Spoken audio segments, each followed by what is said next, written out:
Okay, so today's video is going to be about the transfer case on the LR3 and what I learned and some tips and tricks.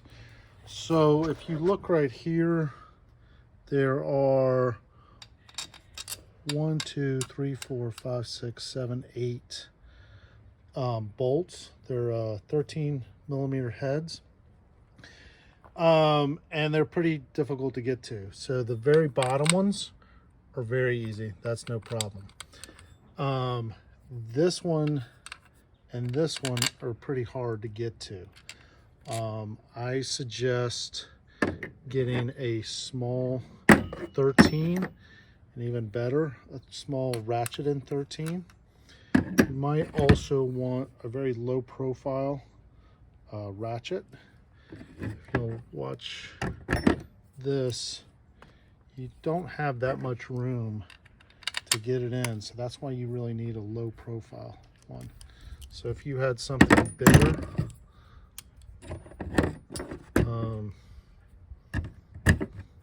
like this, it won't get in.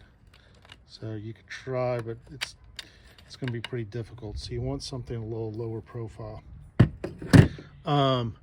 But definitely if you've got a ratcheting small one, it's going to be easier to get into, but you're probably not going to be able to break it off, break it loose. So that's why you're going to need a low profile or just a standard wrench, but just with a longer handle. Now for the top one, the top two bolts, what they suggest is using this tool. So this isn't the exact Land Rover tool, but I got this at Napa, and that's the part number. And so the idea is you put this right here. Now again, you're underneath the car, and then you use a long extension. It's pretty difficult. There's not much room in between the floor and the tunnel and this, and that is a very difficult move. And even if you do get it loose, to be able to move this, you know, because you're doing everything blind, you can't see anything. I highly suggest taking the center console out. You can cut a hole in the insulation after you get it out, and you got direct access right here. You can undo those two bolts, very easy. Second of all, putting it back in. These are pretty tough to get back in. These are easy, obviously, but to put these bolts back in and actually get them tight, almost impossible, I would think.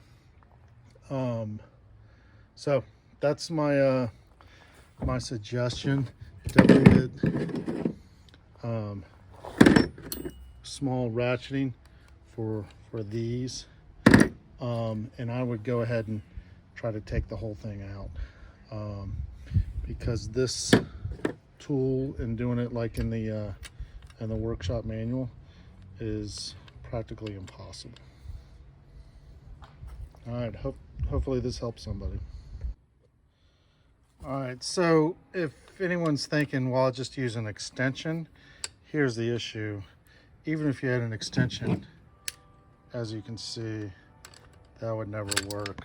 Not going to be able to, first of all, you don't have enough room there, because this thing has to be like this. Even if you had two, and that never works. That's not going to work. And just straight on doesn't work, even without a swivel. So if you do try to do it without taking the center console off, you do have to use this. But like I said, it's extremely difficult. I think actually removing the center console will probably take you less time than trying to fight with it using this. Okay, so here's some shots of the console being out. It's really not that hard to take out. There's two Torx bits on the side, and it comes out pretty easily. There's some other videos on how to do that. But one thing I wanted to take notice is be careful with this bolt. You can bend that the shifter cable, so when you're tightening that back up, loosening it, be careful with that. And you might actually want to buy a new kit. I think this part is actually the part that gets kind of beat up. You might not get used on the second time very well, so just go ahead and buy a new kit. And this is what a transfer case looks like outside when you're working on jack stands. There's one more thing you're going to need after doing this swap out. You are going to need to calibrate the transfer case. You're going to need a nanocom to do this, to calibrate the clutch. Also, or you could use I'm sure the gap tool probably has this ability, but you're going to need that if you're swapping out the transfer cases.